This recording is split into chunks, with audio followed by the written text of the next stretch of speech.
I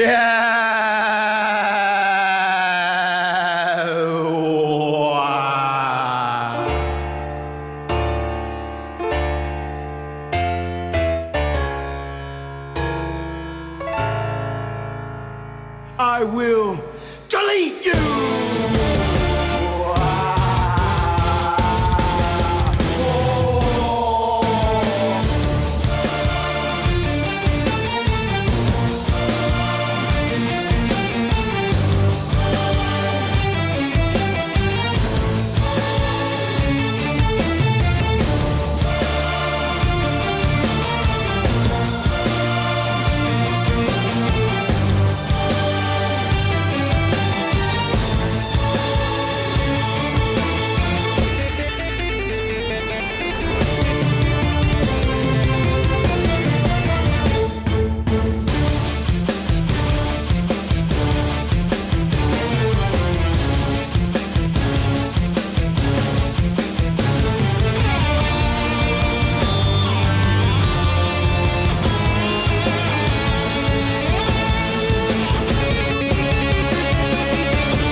Hello and welcome to another edition of the Schmozcast. I'm Anthony Denew. We got Chandler Daniels and, of course, Andre Martinez in the studio here at 103.5 The Sun, WLSP, LP Sun Prairie, Wisconsin. You just heard the deletion anthem. And I know Andre's got some tight pants about this one. Yes. Are you disappointed that Matt Hardy does not get a singles match at WrestleMania? Yes, definitely. I'm very disappointed in that. I think it's cool that what he calls the humongous eighth wonder or whatever he calls the Andre the Giant Memorial Battle Royal. But I want it's closer to the real name than whatever I call it. Definitely. No, but I did want to see him in a singles match, and it's a little disappointing. But who knows? There's one more week to go. We'll see what happens with Bray. I'm curious to see if Bray Wyatt's even going to come back prior to WrestleMania, if he's going to just remain deleted until whenever they repackage him or whatever they do with him. But my only hope is that Daniel Bryan wins it, or that Matt Hardy wins the Battle Royal, even though it should go to a young up-and-comer. But because he's my favorite dog in the fight, that's who I want to win it. Plus, maybe he can bring that trophy to life or something. It can get some kind of soul of some, I don't know, ancient historical figure, something much like George Washington, the giraffe, et cetera, et cetera. But I'm getting way ahead of myself. Yes, to answer your question, I am disappointed. That went all over the place, but I like it. I like it. Kind of like Matt Hardy's promos and Twitter account. Okay, that's fair. Chandler, what match right now, as it stands, are you most looking forward to, specifically on the WrestleMania card itself? And then we'll move to the entire weekend once we kind of break some of these things down. As of WrestleMania itself, it's a toss-up between either Daniel Bryan and Shane versus Kevin Owens and Sami Zayn, or the WWE Championship match with AJ Styles and Nakamura. And that's what I was wondering. You got to imagine. I would imagine that it is Styles and Nakamura for most of us, but now with Daniel Bryan being able to wrestle, thrown in the mix, it kind of throws a wrench in there in a good way about what match you're most looking forward to. Andre, do you have what's your preferred match here?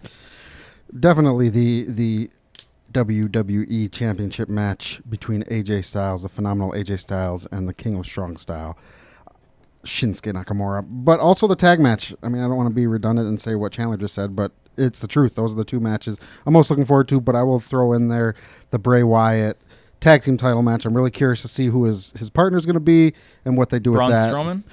Braun Strowman. What did I say? Bray Wyatt. Bray Wyatt. I'm sorry. Hey, man, you know what? Maybe is that a possibility though? Now that he has a mystery partner, I didn't really even think that Bray Wyatt would be a possibility, but I guess that's not totally out of the realm of possibilities for many reasons. Braun Strowman came up with Bray Wyatt and skipped NXT and was part of the Wyatt family, so I didn't really think about that. But is that a possibility that you guys think is what's the likelihood on that? I don't think that. I mean, it's a possibility because anything's a possibility, but I think that's very, very, very low on the list of, or whatever, the odds are very low for that. I think there's several other people that could be before that. Big Show, Elias, Rey Mysterio even. But, I mean, there's a possibility of undeleting Bray Wyatt or repackaging him and putting him with Braun, but I just don't see it happening. Chandler, who do you got as Braun Strowman's tag team partner at WrestleMania? I don't know who they're gonna go with at this point. I don't really think that it's gonna be Bray Wyatt, just because I've seen reports too online that say that he's possibly being repackaged right now and going to be referred to as Woken Wyatt. I think I might have read something about that being a thing at house shows. Oh my gosh, I didn't read that. So that I feel that that's the route that they're gonna be taking with Bray, which is awesome. So I don't think that he would be Braun's mystery partner. Possibly, I think I said a couple weeks ago, possibly Big Cass, because he's supposed to be coming back right around the time for Mania. I think Cass will either be, he'll most likely be in the Battle Royal, but he could be the partner. Elias, possibly. I don't know. There's a lot of options. Who do you want to see? And let's keep it, I guess, as people who are possibilities. Some of the people that you mentioned, who would be your go-to here? As of right now, I would kind of say Elias, just because he's got a good amount of heat around him as well, just like how Braun Strowman does, kind of different, but similar but different. And they've had their history in the past with the Symphony of Destruction match and events leading up to that match itself. So I think that it would be pretty cool to see Braun Strowman and Elias. I wouldn't mind seeing Elias in there either. Mark Henry comes to mind. He's getting inducted into the Hall of Fame. He's kind of the guy who opened the doors for Braun Strowman from some of these strongman competitions that Strowman used to be into the WWE, and look at him now. I just think it kind of is a culmination, as Strowman's been the most over guy on Raw over the last year, plus the night or weekend that Mark Henry gets inducted into the Hall of Fame. I'd really like to see those guys in a tag team. Here's the thing, though. We're going to get a superstar shakeup not long after WrestleMania. What happens with the tag team championships? Do you give it to a kind of a weird pairing of a tag team for like a Strowman and somebody for the 6 weeks before you get, I guess, a better split between some of the tag team divisions? Or do you do a dusty finish? The Monday night after Raw or after WrestleMania on Raw, does Braun Strowman and whoever his partner are, do they lose those titles right away?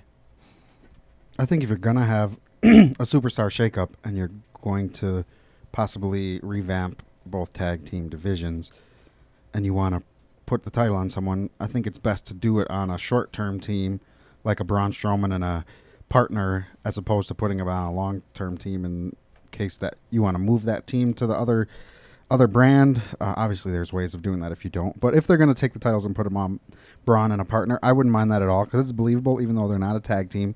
I don't think it would hurt the bar because Braun Strowman is Braun Strowman. But yeah, there's a lot of unknowns between now and whenever Superstar Shakeup is going to be. So I don't know. I don't know. It's a tough question to answer. I'd like to see Chris Jericho as Braun Strowman's tag team partner. I think there's a strong possibility that this happens. I didn't ever answer that question. I do want to see Big Show, by the way. The Big Show's your guy? Yeah, okay. I'd love that. It would be weird to me for Chris Jericho not to be at WrestleMania in some capacity. And I think that, now there's only one more Raw before WrestleMania. For him to be the surprise opponent or maybe to be in the Battle Royal, it seems like that would be somewhat of a waste, even though there are a lot of good competitors in the Battle Royal. But I think this is a great spot for Chris Jericho. He's not been involved in any storyline whatsoever. Had the great little 2-day stint basically in New Japan over a weekend in early January. I think that Chris Jericho could possibly be Braun Strowman's tag team partner. And I would love that. And think about this. Chris Jericho has won the tag team championships 5 times with 5 different with 5 different partners. This could be number 6 with Braun Strowman. That would be amazing. And obviously Jericho wouldn't put Strowman on the list just of fear of what would happen after putting him on the list. So instead of putting him on the list, why not team with him and potentially win the Raw tag team titles at Mania? Chandler, you got a spot for Chris Jericho here? I'm sorry, Andre? Sure, that would be cool. I wouldn't mind seeing that. Like I said, I prefer Big Show, but Chris Jericho would be a great choice. I'd be curious to see how they make it work storyline-wise. With Big Show, at least there's a history of they had those Strowman and Big Show had that trio of great matches where they earned each other's respect. Yes, I know that Strowman put him out of commission, kayfabe, but yeah, there's still history there. Same with Elias, there's history, but I'm trying to think if Jericho was involved with Strowman or anything where they could go back to. But even if not, it's professional wrestling. They've done things on the fly for the sake of doing them before, so they could definitely do it again, and I definitely wouldn't mind seeing that. I'd like to see him in some capacity. Yes, the Andre the Giant Memorial Battle Royal would be kind of a waste, but at least we'd be seeing him. I don't know. Does he have shows scheduled with Fozzy on WrestleMania weekend? Because if that's the case, it'll be really tough for him to get there. But there's always even not in either of those 2 matches, he could still get involved somehow. The Rock is probably going to get involved. I think The Rock is going to be there. He's going to show up at least. So maybe he does something with The Rock, relive their 1999 magic when Jericho debuted in WWE. Something, I don't know. But Jericho is good enough and should be on the show in some capacity, even if it's a cameo, because he's Y2J. April 8th, Fozzy is scheduled to be in New Hampshire, and I was thinking, well, maybe the night before he could do something with the Ring of Honor show, Supercard of Honor, but the Portland, Maine is where Fozzy is scheduled to be that night before, and then that Friday, which would be the Hall of Fame Friday, he'll be in Philadelphia. So it looks like he's booked. What a weird thing. Wow, I don't understand why he would do this. It seems to me that, I understand the band is important to him, but this could be the biggest payday for him in terms of wrestling of the year, I imagine, outside. I know he got a ton for New Japan, but for him to miss out on the biggest WWE payday, or even that weekend doing something with Supercard of Honor, it doesn't quite make sense to me why he would schedule this tour. Maybe, I don't know, maybe are these kayfabe dates? Is it? It's sure, it's possible, but to me, it's unlikely that he's I doing don't think a he's show. Be at WrestleMania. No, I would really doubt it. And unless these shows are daytime shows, which is unlikely, even on a Sunday, I guess I don't see it happening. So looks like Jericho's booked. I should have looked at this beforehand, but no Chris Jericho at WrestleMania. I'm a little disappointed If he goes on here. late enough, if Fozzy goes on late enough, he could theoretically, if the Andre the Giant Memorial Battle Royal was on the pre-show, he could, do that and jump on a plane and go perform. I don't know if he'd want to, but it's interesting. Yeah, this seems like a huge mistake that Jericho would not be at WrestleMania, and the card's already stacked, so I guess I can't get too upset about it. But Daniel Bryan's back, so nothing to be upset about. Yeah, so I'm a little disappointed. Okay, I'm we talked to start about what is our match that we're most looking forward to on the card. And I usually would be anything that Daniel Bryan's involved in, and I love Sami Zayn and Kevin Owens, but it's still Shinsuke and AJ right now. And this has not to do with my hatred or bias of Shane McMahon, because I don't dislike or hate him. I just don't think he's a professional wrestler. I know Andre disagrees with me vehemently about this, but I would rather see Daniel Bryan with a different partner. I'd be more excited about this match, even though everyone else in the match are three of my favorite guys right now in wrestling, maybe of all time, in my top 10 to 20 wrestlers ever. And a guy like Sami Zayn and Daniel Bryan are super high on that list. And Kevin Owens, I still love too. I'm just not putting him quite as high as those guys. But I want to see somebody else with Daniel Bryan. What do you guys think? I think that this match is the culmination of the past however many months since Hell in a Cell, where we had Sami Zayn save Kevin Owens from Shane McMahon jumping off the top of the cell. This had to happen. Everything that has happened, not only with just Shane McMahon, Kevin Owens, and Sami Zayn, but then you had Daniel Bryan kind of become a part of this storyline as well. And now that he's cleared to compete and he will have a match and be in a tag team match with Shane McMahon, I think that this is it needed to happen, and it's perfect in my eyes. This has been my favorite storyline to watch in all of WWE, including NXT, since that moment in Hell in a Cell. It's had my attention every single Tuesday night on SmackDown when I'm watching it. I kind of tune in and out when I'm watching wrestling. I'm sure you guys do too from time to time. You might look at your phone or you get up and do something, but whenever any segment involving this storyline happens on Tuesday night, I am 100% locked in and focused.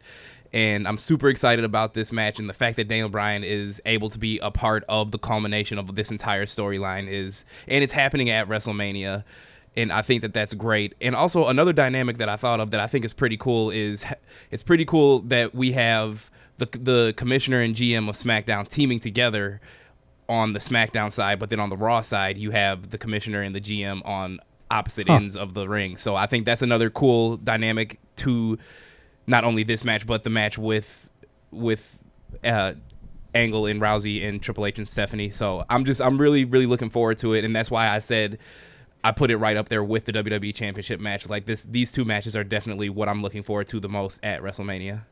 Yeah, I agree with Chandler. At first, when he first came back, I kind of was like, I don't really want to see him in this tag match, because I assumed that's where it was going based on the storyline, which, by the way, I echo what you say. That was not my favorite, my second favorite behind the Woken Matt Hardy stuff, but I'm incredibly biased there. But that was the best storyline on SmackDown, and it had my attention the whole way. And after I've had a few days to think about it, I think initially when he first was cleared, the shock of it and the surprise of it, and for so long I have been thinking, like, if he does come back, it'll be a one-match only thing. So you think of, okay, when he comes back, if he can come back, if he gets cleared, we want to see this match, we want to see this match, we want to see this match. So when he was cleared initially, it's, in my mind, is like, it has to be a one-on-one match, right? Because Daniel Bryan's back.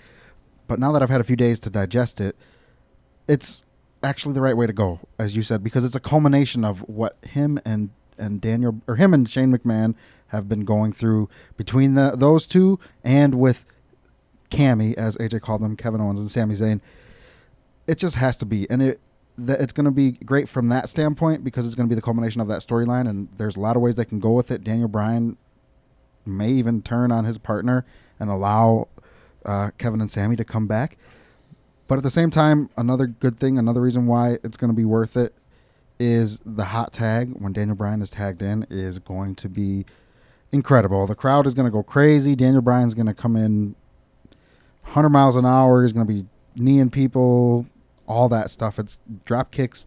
It's just going to be fun. Daniel Bryan's back. It's been, when was the last time he wrestled? Was when he wrestled for the Intercontinental title, right? Or he had a match with, I think, I can't remember. It's been too long. So, yeah, it's the right way to go. All four of those guys are great performers. They're going to do a great job of telling the story. Even Shane McMahon, he gets the psychology of the story they're telling and putting on the show in the ring. That it's going to be a great match. There's a lot of good things about this match. It makes the most sense. It's the storyline that was given the most time, maybe even compared to anything on Raw or anything that we've really seen in quite a long time. You have the Sami Zayn getting involved in October at Hell in a Cell, where he pulls Owens off the table from Shane McMahon jumping off of the Hell in a Cell. A couple months before that, you have Shane McMahon really starting his rivalry with Kevin Owens back in the summer, even before August, I want to say, leading up to or at SummerSlam.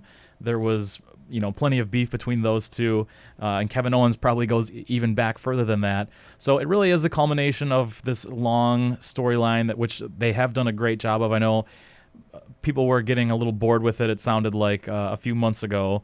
Not us on the show, but just some of the responses that they were getting through a lot of social media outlets and stuff like that. But so in that regard, yes, it does make it makes sense. This is what they should do.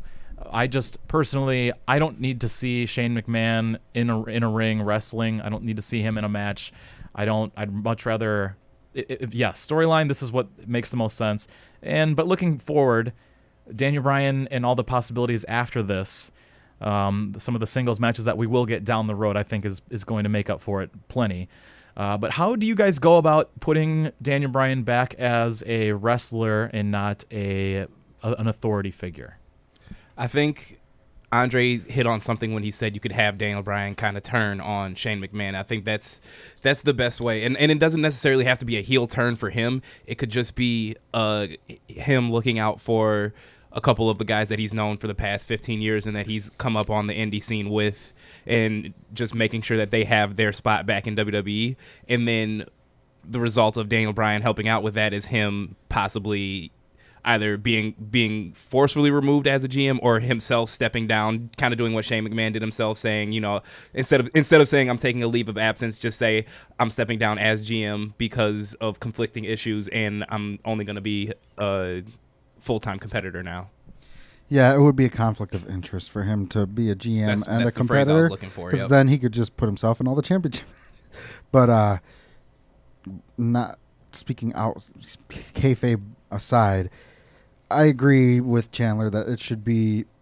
I think they could definitely do something with the issues between, because even though they're teaming together, there have been issues throughout this whole thing. Without a doubt. And Shane has, as much as I love Shane, he's kind of seemed a little heelish at some points. His hatred of Kevin and Sammy has caused him to go overboard. So I could see something happening between them, and not necessarily, as you said, not necessarily Daniel Bryan turning heel, but just looking out for what's best for the business. And when I say the business, what's best for SmackDown, and looking out for people that he came up with in the business. And from there you can go multiple ways, as Chandler said, of taking him out of a managerial role and putting him into a full-time competitor role, and hopefully he's going to be pushed to the moon and not held back this time. Okay, so I think the way to do this is you use Sami Zayn as maybe in a spot where he's down and Shane McMahon goes to grab a weapon or does something illegal while the ref is out or paying attention to Kevin Owens or something. Maybe the ref takes a bump and is out for a while. So you got Sami Zayn down and Shane McMahon goes to get a chair or something like that, and then Daniel Bryan can try and basically do what's right and not allow Shane McMahon to do that, and maybe that's where the turn, not the heel turn, but the turn of Daniel Bryan against his partner, or the other way around, where Shane McMahon gets mad that Daniel Bryan's trying to hold him back from going at Zayn with the chair or whatever it might be.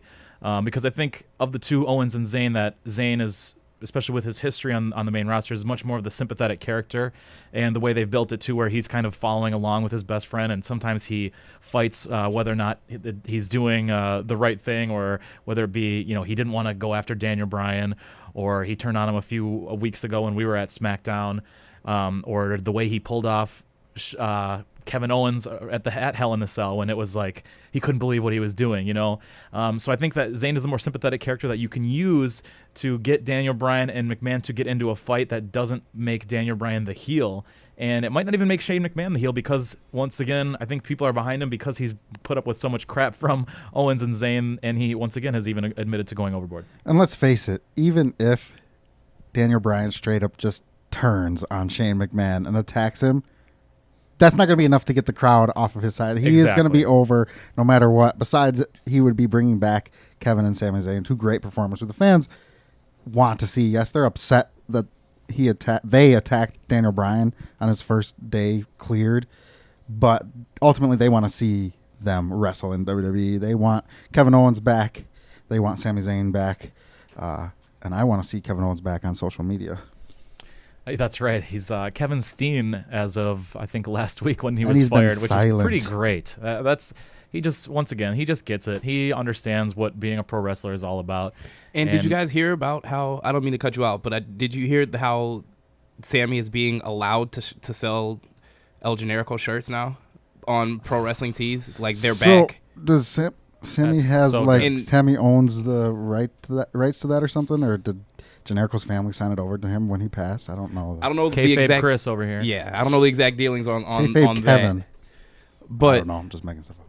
WWE is allowing him to do that because he doesn't get as much TV time, and most of his revenue is from doing live shows and merchandise, and he doesn't have the best merchandise sales, so they're kind of allowing him to have Generico shirts back just because he doesn't do the best in merchandise. But how awesome is it, just storyline wise, for that to work out the way that it has? Like I said, everything that has gone on with this storyline, this rivalry, it's in my eyes has been perfect. And I know, like you said, Frony, a few months ago, people were getting kind of fed up with it, but it's weird how internet wrestling fans, you can give them exactly what they want, the way that they want it, and they'll still find something or some way to complain about it. But that's not the case with me here. I've been fully hooked with everything that they've done, including now El Generico t-shirts being sold once again.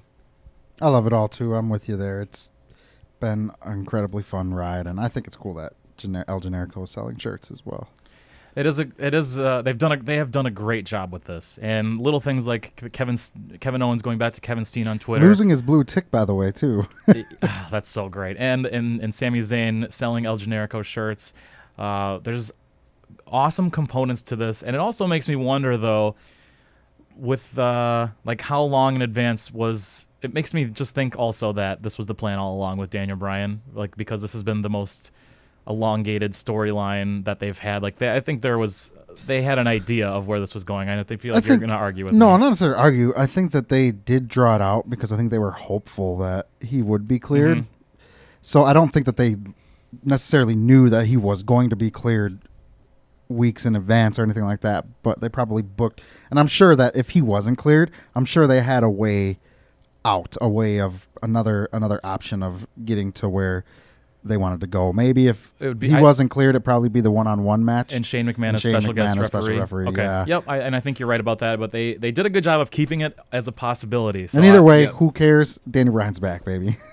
And even with the fact that his involvement in this storyline, it's been, especially compared to Shane McMahon, a lot more limited than how involved Shane has been. So I agree that I think that they had this as a just in case. We're gonna throw Daniel Bryan into the mix of things just in case he ends up being good to go by the time that we want this match to happen. Yeah, lots of things to look forward to.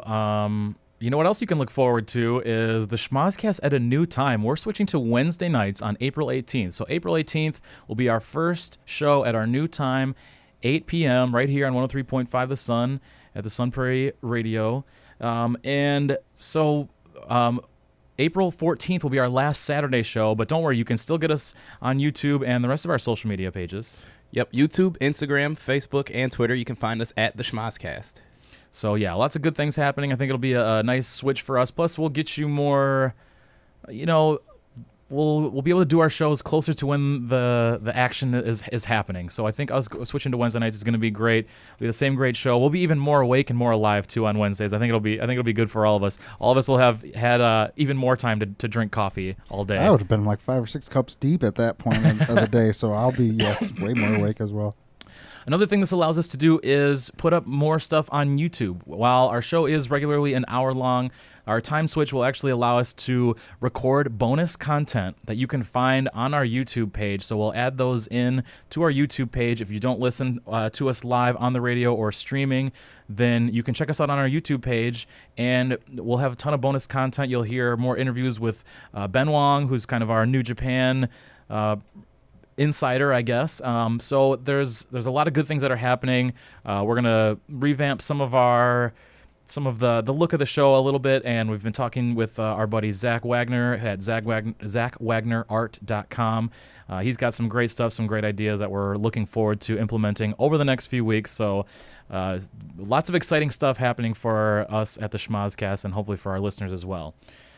Moving on, though, one of the other matches I think isn't maybe getting, because this is just a stacked card and it's WrestleMania, it ought to be.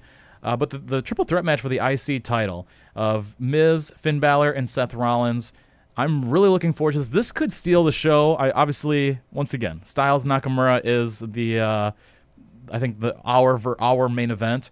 But this one is getting overlooked a little bit, not in terms, like, they're still giving it plenty of TV time and everything. I just don't think that it's, when people are talking about WrestleMania, I don't think it's on the tip of everyone's tongue, but I am extremely excited for this triple threat match. This could go down as the match of the night. I wouldn't bat an eye if you told me that. Once again, Styles Nakamura should be the best match, but I would have no, there's no reason that these guys can't put on a Matt Classic of some sort. And to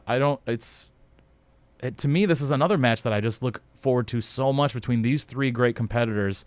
How are you guys feeling about Miz, Finn, and Seth Rollins? That segment on Monday, man, the Miz just, he is continually right there with John Cena as the best on the mic, right? I mean, it's unbelievable. I give him so much credit for what he's done these last few years, but once again, especially this last year and a half, he's just keeps putting himself on another level, and every week it seems like he gets a little bit better.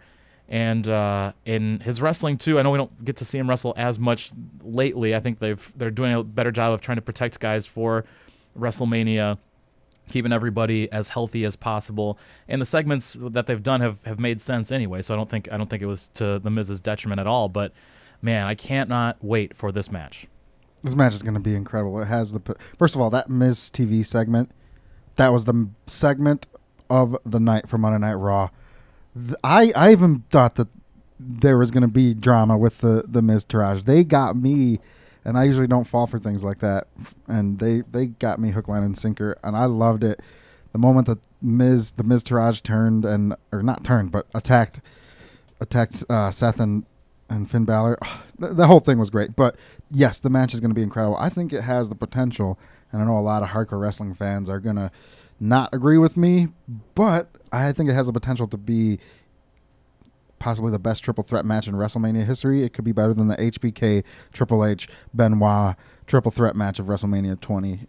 You look at the three guys involved, it definitely has that potential. And yeah, I didn't say that match earlier, but I'm definitely not necessarily overlooking this one. It's a great match on a stacked card, and it could very well steal the show. I have a feeling AJ and Shinsuke are going to go all out and do that. But if for some reason they don't, this will be the match of the night. And I really don't know who's going to win, and I love that. Yeah, I'm absolutely looking forward to this match. Both the Intercontinental and United States Championship matches I'm extremely excited for. But just sticking to the Intercontinental match here, I'm really hoping to see Finn Balor win. I feel like what's gonna happen is Miz is gonna retain just because he is closing in on having held the title for the most amount of days. On TV he keeps saying that he's gonna be the longest reigning Intercontinental Champion, which kind of leads you to believe that this title reign he's had it for a CM Punk 434 type of deal. But that's not what it is. It's accumulatively he's closing in on having held the title for the most days combined through all his reigns. Ever. Okay, yes. Because I've is he not counting the Roman Reigns few weeks that we had? But so that's always been confusing me. But I also like the idea. It's sort of like when Kurt Angle was the Eurocontinental champion. He's the first everyone to do it. Well, D'Lo Brown did it, but he doesn't count. Right, so it's right. is that what the Miz is going after? The way that he's phrased it this entire time on TV, that's what it leads you to believe. But it's actually it's accumulatively, which is still a huge feat. Without a doubt. I think that and I'm not sure if he's gonna break the record or not by Mania. If he doesn't, then I would imagine that they're gonna keep the championship on him. I think that would be, and I wouldn't at all be upset by that. Just to not only just to say that he has that, to give him that record, but also it's a huge moment beating both Seth Rollins and Finn Balor in the same match at WrestleMania. I think that he deserves this, and I wouldn't be upset by him actually retaining the title. That's what I think is going to happen. Like I said, if he doesn't break the record before Mania, what I want to happen is Finn Balor to win the championship. It would be great for Seth Rollins, too. I think he would be a Grand Slam champion, and they're just throwing those out like hotcakes, like New Day with pancakes right now. But hell yeah. I feel like Finn needs this more than Seth and more than The Miz does right now. He's kind of just been floating in obscurity. They brought him back together with Gallows and Anderson, and they're the Balor Club now, but they're kind of just doing nothing with that either. So giving him the Intercontinental Championship hopefully will give him more important matches, more TV time, and kind of try to get the crowd back behind him again. Because even when he comes out, his reactions and everything, he's kind of plateauing right now, and I feel like this would be a good bump back upward. The good thing about the Miz record that he's going for, with it being cumulative as opposed to a single reign, is he can lose at WrestleMania and down the line still get That's that true. record. So that does not pigeonhole them into, I didn't well, even think about that. if we want him to get this record, we have to have him win at WrestleMania, because you don't have to. So that opens the door for any of the three. And I would honestly, I'm with you. I think that Finn Balor needs it the most, and I want to see him win it the most, but I would not have a problem with any of those three walking out with it. Not at all. If it's Finn, great, because he needs something. As you said, they have the Balor Club, but to me, I get the vibe that it's Balor Club in name only. They come out separately for their matches. When the rare times they do, I don't want to say rare, but the occasions that they do the 3-on-3 tag matches, they come out to separate music. Yep. Yeah, they have the same shirts. Their storylines somewhat interlap, but I don't know. They didn't come out with him on the Miz TV segment until the end, which I understand. Storytelling wise, you wanted to have the numbers game on the Miz Taraj's side for the swerve that they did to us. But at the same time, they haven't really capitalized on the Balor Club, the BC initials on all that. Yeah, the shirt is really cool, and I definitely want to get that. But they need to do more with those three. But I digress, because that's not here nor there when it comes to this match. My point being, Finn Balor does need the title. Doesn't need it, but he could use it more than the other two, and it would elevate him. That's what I mean. He doesn't need it, but he could definitely, like I said, he could use this to try to get something going for him. Yep, it can do something to help him get elevated again to where he needs to be, because he's a former Universal Champion. But then at the same time, if Seth wins it, I don't have a problem with that. He can be Grand Slam champion. He deserves it. Yes, they're handing him out like New Day and pancakes, but at the same time, if someone does deserve it on the current roster, it's definitely Seth Rollins. And then if the Miz keeps it, Miz is great. I'm a huge Miz fan. I didn't like him at first, as I've said before, but he just grows on me every week. And even though I love him to death now, he keeps growing on me every single week. Anytime he picks up the microphone, it's must-see TV. I think it was it you, Chan, that said that he's right up there with John Cena earlier today? But he really is. He's incredibly entertaining to watch. Miz TV is so fun. So yeah, I don't know. I'm looking forward to it, and I'll be happy with whoever wins, whatever the outcome. Okay, give me your first match and your last match of the night. What is your opening match, and what closes the show? I'd say opening match would be Braun and his mystery partner versus the Bar for the tag titles, and closing the show, obviously, goes without saying, I think, for the three of us, Shinsuke versus AJ. Is this what we want to see, or what we think is going to see? I want to hear both. Okay, what we want to see, or what I want to see, is AJ and Shinsuke close the show, and I want to see the Universal title open the show. Get that out of the way. Let Roman's coronation, because he's going to get booed out of the stadium, right? It's in a stadium, right? Yep. It's booed out of the Silverdome, brother. Superdome. Superdome. He's going to get booed out of the Superdome, the Silverdome, and Yeah, put that on first. But what I think is going to happen, of course, is Braun is going to go on. Brock and Roman is going to go on last. And I don't know who they're. I could see them. Actually, I hope that they do this because if they don't do this, I could see them putting it on the pre-show. But I could see them putting the U.S. title match first. But then again, I could see them doing the IC title first. Or as Chan said, the tag team match with the mystery partner could be first. But or even the Cruiserweight Championship, as long as that's not pre-show. That's not a pre-show either. Yeah, it's not. Man, I hope not. Okay, I hope not. Okay, speculation. Actually, yeah, I forgot about that match. I think they should open with that match. The Cruiserweight match is going to be fast paced, going to get the crowd going. I think that's what I want to see them. No, that's what they will open with. Excuse me. That's what I think is going to happen. I disagree with that. I think that this match, the triple threat that we've been talking about for the IC, is going to be the first match, or what makes the most sense to me, the first person that comes out on WrestleMania, usually it needs to be a big attention grabber. And nothing is that big attention grabber like Braun Strowman being the first music to hit. So that's what I think is going to happen, that Braun Strowman's music will be the first one to hit, then the bar will come out, and then we'll get the mystery tag team partner, which also, once again, attention-grabbing, big pop. What are the odds of the last time they were in, I didn't mean to interrupt you there, but the last time they were in New Orleans, they didn't even start with the match. They started with the three legends of Stone Cold, The Rock, and Hulk Hogan. What are the odds of them doing something similar to that? What do you think? Certainly is possible. I want to say that the first match that at that WrestleMania was Triple H and Daniel Bryan. Yeah, it was. So Daniel Bryan was sort of the bookends of the show.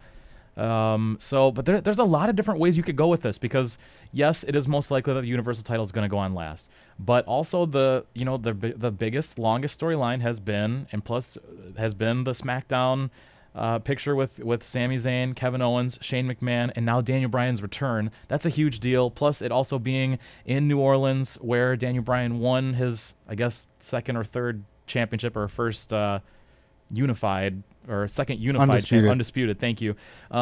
So there's that. I already mentioned the Universal title.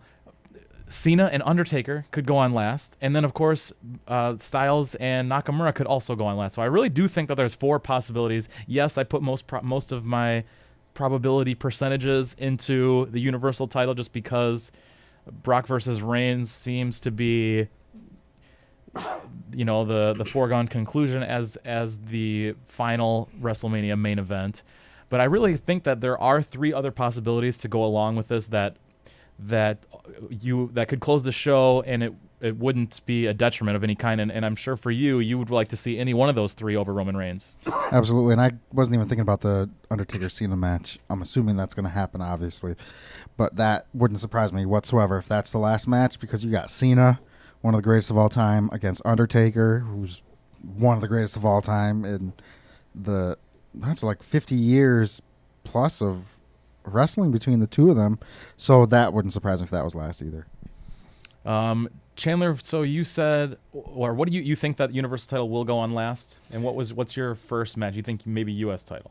For what I think that they're going to do for the first, first match. Yes, I kind of agree with what Andre said earlier about having the cruiserweights go first and kind of get that energy and excitement going. Get the show going for the crowd. So, I think that would be what they're going to do. Okay. I guess I don't know. I just don't see it happening. Unfortunately, I could definitely see the IC title opening it though. Now, the more I'm thinking about it after you said it, I could definitely see that, because they've done that. All 3 are going to get a big times. Pop. And all where they started with the IC title. Yeah. So we talked about the IC title. Let's move on to the US title. They did a great thing here. I know you guys would have been at least maybe somewhat excited about the triple threat as it was. This single-handedly putting Rusev in this match as a fatal 4-way single-handedly got my attention. And now I think a few things. I now have a dog in the fight. I think that a lot of people who were kind of crapping on the way it was currently constructed will probably quiet down now because Rusev's in the match, and I'm certainly one of those. I also think that Rusev, you can use him to turn Orton or Bobby Roode. Bobby Roode needs, they both need a heel turn. I'm once again done with Randy Orton, but Bobby Roode needs a heel turn. They've given me no reason to invest any interest in him since he's been on the SmackDown roster. other than things that he has done in past promotions or in NXT, but nothing has he done that they've done with him on SmackDown Live has really been of importance whatsoever. I'm super bored with it. They've done nothing with him, and I really hated him, Orton, and Jinder Mahal. Like, as it was currently constructed, Jinder Mahal at least has an angle and I guess a persona in the match where to me that makes sense. But now getting Rusev involved changes everything. And you guys were saying that because of T-shirt sales, basically, or merchandise in general, that WWE decided to pull Rusev out of the Battle Royal and now put him into this match. And I think I don't think Rusev has to win, but I think that you can use Rusev, because he's so over, to turn Bobby Roode, which is my hope for this match more than anything about me caring about who wins, even though I know it is important because it is for the U.S. title. What match did they pull Rusev from? Andre the Giant Battle Royal Memorial. So Memorial close. Battle Royal. Trophy. So close. F and A. First of all, I just wanted to say I'm so looking forward to this match, and even without Rusev, I was, but I'm looking forward to it even more so now. And I think adding Rusev really helped because there was a lot of IWC haters that don't appreciate good entertainment and aren't. No, never mind. I'm just throwing shade at Frony, just as a joke. But the whole triple threat match, I was really looking forward to because I felt like they did a good job of the storyline anyways. But I'm glad that they made it a fatal 4-way, just because it's different than a triple threat match when you already have a triple threat match for the other mid-card belt. So I think that gives that something different. And it also gives a dog in the fight to the people that don't like either of those three or aren't really invested. And it's Rusev Day. Anything that he's doing that's not in the Battle Royal is great for Rusev and Rusev Day and Rusev Mania. Chandler, your thoughts before and after Rusev being added to the match? I was definitely looking forward to the match before Rusev being added to this match. I was more so looking forward to the Intercontinental Championship match just because of the three that are involved, and they're three of, well, definitely two being Seth Rollins and Finn Balor, in my opinion, two of the very best in the ring right now. And The Miz, he's not quite on their level, but he's good enough to hang with them. But I had, as you guys said earlier, I had a feeling that this could, from bell to bell, steal the show. So I was definitely more so looking forward to the IC than the US match. But now with Rusev being added, and the way that they added him too, with having him team this past Tuesday on SmackDown, having him team with Jinder, pick up the win against Randy Orton. And Bobby Roode and Randy Orton were on the other team, and Rusev, with a devastating Machka kick out of the corner, pinned the champion, the United States champion. And after the match, it kind of seemed like Jinder and Rusev were still on the same page, but Rusev was like, "No, I'm gonna go talk to Daniel Bryan because I just pinned the champion, and I'm gonna try to get myself added to this U.S. title picture," and that happened. So that alone made me more invested in the storyline of the U.S. title going into WrestleMania. So I'm definitely more interested and more excited about this match now. And I'm glad that Rusev, the reason that he got added is pretty much because of how over he is and how well his merchandise is selling. I'm really glad that they acknowledged that and gave someone a moment to shine and have a pedestal at WrestleMania that obviously deserves it. A great move on WWE's part. He should definitely. You know how much I love Jinder. He's one of my favorites. But Shinsuke, oh my gosh! But Rusev should win. Shinsu, get him, Shinsu. Oh my gosh! I forgot. I blocked that out. Thanks for Go back to reminding me of that. Russia. Go back to Russia. Oh wow! Anyways, what was I saying? Oh yeah, Rusev should win this match. I really want. He deserves. I know he's already had the U.S. title, and but he should have had another title, either world title, U.S. title, something. He should have had another title by now. So I definitely hope he wins. But even if he doesn't, I'm cool with anybody winning other than Randy Orton. I don't hate Randy Orton. He got the title to get his Grand Slam asterisk or whatever you want to call it. But I think it's time to take it off of him now. Put it on one of the other three, and preferably Rusev because of just how over he is and how much they love him. And then putting the title on him, I think also necessitates a face turn. Yeah, I wanted to mention as well, as you said, you can use Rusev to turn either Roode or Orton. Yep. I think that would then also fully turn Rusev face because he was still kind of on the heel side of things. And if you have Rusev win, then you have his first contender be Jinder Mahal, who's still a heel and has a bone to pick because he kind of interjected himself into this situation. So I think that's in my opinion, that's the route to go. I'm fully on board with that. I like that a lot. I think that makes the most sense for Rusev going forward. He's basically a face anyway. It just has not necessarily been acknowledged on screens in any official turn one way or another. But yeah, I think that's the way to go. And like I said, yeah, I hate Randy Orton. He's the only person I don't want to see win this. But I'd like to see Rusev be in a spot where he's going to win it, and then there's some sort of turn with Rude. But I like what you're saying even better. Another side note to this is Aiden English and one of the Singh brothers on the outside of the match I think will create another entertaining aspect of the match that is also worth paying attention to, I think.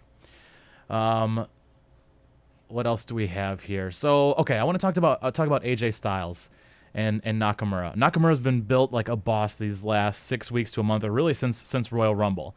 They've done a wonderful job with him. His mic skills are getting better and better. They're allowing him, some mic time and also like backstage segment time, and it really is doing a fun job. However, I want to know if you guys think this is in any way coming at the expense of AJ Styles in any way. Not at all. AJ is in the position that he is in, and Shinsuke kind of getting more mic time and being built up the way that he's being built up doesn't affect AJ's position or his stance as far as this match and being the WWE champion goes. Okay, so Andre, I want you to play devil's advocate. I know that you agree with Chandler on this. I want you to argue. I want you to, just for the sake of fun here, I want to hear you argue that what they've done with AJ Styles has not been good for AJ Styles. So you're asking me to turn heel then? Huh? Yeah. It's hard for me to passionately argue something that I don't believe in, but pretend you're getting paid. Oh shoot. And I don't want to talk bad about Shinsuke either. So I can't do that because it's not gonna hurt AJ Styles. AJ Styles lost 3 straight matches to James Ellsworth, and a year later he's headlining WrestleMania with Shinsuke Nakamura. He's the Shawn Michaels of this era. There's nothing you can do, no one he could lose to, no angle you could put him in that would hurt him and his legacy and his aura, his everything. But no, I'm trying to think of an argument. I'm legit trying to think of a way to argue it, and I can't. I really can't. Okay, so I know AJ Styles is to Ellsworth, and it didn't hurt him. Right, but I also think that AJ Styles, yes, probably the best wrestler, or at least is in the conversation, top 3 for sure right now in the world. He's not spectacular on the mic, and I think that I disagree. And you think AJ Styles is spectacular on the mic? He is now. I think he has the crowd in the palm of his hand. He understands his character. Obviously, he's much better as a heel than he is right now as a babyface, but he's still good. I could see what you're saying, but I think he's stepped that part of his game up. Maybe 5-10 years ago, you could say that, but now he's got it. Do I think he's better on the microphone now than ever? Yes. I think he's much better on the microphone as a heel, though, which is quite a bit easier to do. But I think this is, I don't know, I don't want to say it's exposing him, but in some regards, I think we're seeing some of the weaknesses of AJ Styles on the microphone, and also because the focus is so much on Shinsuke, which I know, if you go back 2 or 3 months, they have needed to like level out the playing field somewhat to make Shinsuke seem like a viable opponent for AJ Styles, for your only WWE fans who didn't know Shinsuke in NXT or New Japan. So I understand what they're doing, but I think it is also, while they've been bringing up Shinsuke, I do think that AJ has been lowered a little bit. And I'm not saying he's bad or he's all of a sudden, dropped down on the top 10 list. Like, he is still the freaking man, and he is the HBK of this era. But I don't think this has done wonders for him. Now, because it's AJ and Shinsuke, it doesn't matter that much. Like, we're going to be all about it regardless. So I don't think that it has hurt him to the point where people are like, AJ Styles sucks, or I'm not going to watch WrestleMania, or any of that, okay? But I do think that this has done much more good for Shinsuke, and that AJ Styles, not even like a full peg, but I don't think it's been as good for him as like the unbelievable trajectory that he's been on. And look, he's still in a WrestleMania main event for the championship. He is the champion, and this is the match that people have been clamoring for since 2015, 2016, when we got it at Wrestle Kingdom 10. So I'm not trying to make it seem that he is fallen from grace or anything like that, but what they've done has been a lot more to shoot up Shinsuke, and I know that's the idea, is get him over, and that sometimes you have to use an extremely established guy in the way that AJ Styles is to get somebody over, but I don't think that this has been great for him, and also because he can't quite have the back and forth because of some of the maybe language barriers or the segments that they've provided and written for these two, I do not think it has been great for AJ Styles. I can see where you're coming from, but at the same time, AJ Styles is already at the top of the mountain, and as you said, they needed to build Shinsuke up, because outside of winning the Royal Rumble, since coming to the main roster and being on SmackDown Live, he's done next to nothing. He's had great matches this entire time, but as far as being important and being believable to be in the main event of WrestleMania for the WWE Championship, he really hadn't done much for, like you said, for the just WWE fans who might not have seen him previous to his time on the main roster. They really hadn't done much for people like that to make them believe that that's where he deserves to be. And everything that they have done since the Royal Rumble, and since he won the Royal Rumble, has really, really helped out with that. And I think that for that fact alone, it doesn't hurt AJ Styles. It in my eyes, it cements the fact that he is that top guy even more, and the fact that they have to kind of bring Shinsuke up to that level, even though we know he already is at that level. But you have to convey that through TV leading up to the match, and I think that's all that's going on, is just making sure that Shinsuke is on the level that he should be on by WrestleMania. I totally see what you're saying, and I kind of get it, but I'm gonna agree with Chandler. You can't be on top all the time. You can't always be the best and have the best. What's the word I'm looking for? You can't always be on top and can't always be the most dominant person in professional wrestling. And if you're gonna put someone over, they're doing it the right way. It's not hurting AJ. It's not. He's not doing what he did do last year and all that, but it doesn't matter, because he's putting over AJ, and he's doing a lot like, in my opinion, a lot like Shawn Michaels did for Stone Cold when it was the Stone Cold era. Not saying that Shinsuke is going to be the next Stone Cold, but you never know. And sometimes you got to do that. That's part of the business, is putting someone over and making them look better. And it's hard when it's two baby faces too, instead of a heel and baby face. It would have been a little easier. And then you throw on the language barrier thing. But Shinsuke, and I've critiqued his language, his English, but he is getting better, as you say. He's definitely improving. No, like I said, it has done wonders for Shinsuke. He's at his height in WWE, which makes sense because of the situation he's in, and it's wrestling. You use top guys to get other people to that level. That's what we're seeing happen. A lot of us thought that Shinsuke was, of course, already on that level beforehand, but I think for, like I said, your standard WWE only fans, that this has been great for Shinsuke. Great match last week between the Golden Lovers and the Young Bucks at Strong Style Evolved. Holy cow, that was a great one. And then we've also got some news about a new title in NXT. Yeah, just announced this week on NXT, there will be a North American NXT Championship, which I have been clamoring for a second, or if you want to call it mid-card title in NXT, for quite some time. So it'll be really exciting to see that match go down with an incredible ladder match at NXT TakeOver New Orleans. And who are those 6 competitors? This is an unbelievable match, including EC3 will be, and he said that this is going to be a title that was created for him, but I thought that was pretty interesting.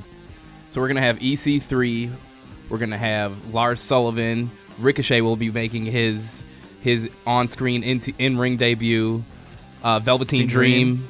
Is Tyler Bate, I'm pretty sure. I think Adam Cole would be number 6. And Adam Cole, yes. But speaking of Tyler Bate, so you talked about there not being an NXT mid-card title, which, yes, I do think they need, whether it be this North American title, which is going to, I am excited about. However, I think that the UK title gets overlooked, and I would have liked to see that get used a little bit more as that title. and to maybe elevate some more people. So it's just weird, and I know they've talked about almost for a year and a half now about getting a European only or UK only show. That still has not been the case, even though it seemed like it was a foregone conclusion that it was going to happen like last May. I would have liked to see them elevate that to being more important before they add another title, but it's not like it's the worst thing ever, and having a North American title is pretty damn cool. So Definitely looking forward to the championship itself and the match. all right, folks, that does it for the show. Next week, I'm going to be calling in from New Orleans. Very excited. It's going to be a great weekend full of wrestling. These guys will be here in the studio. And in the meantime, though, you can catch us out on our social media pages. Find us on Facebook, Twitter, Instagram, and YouTube at the Schmozcast. All right, folks, we'll see you next week.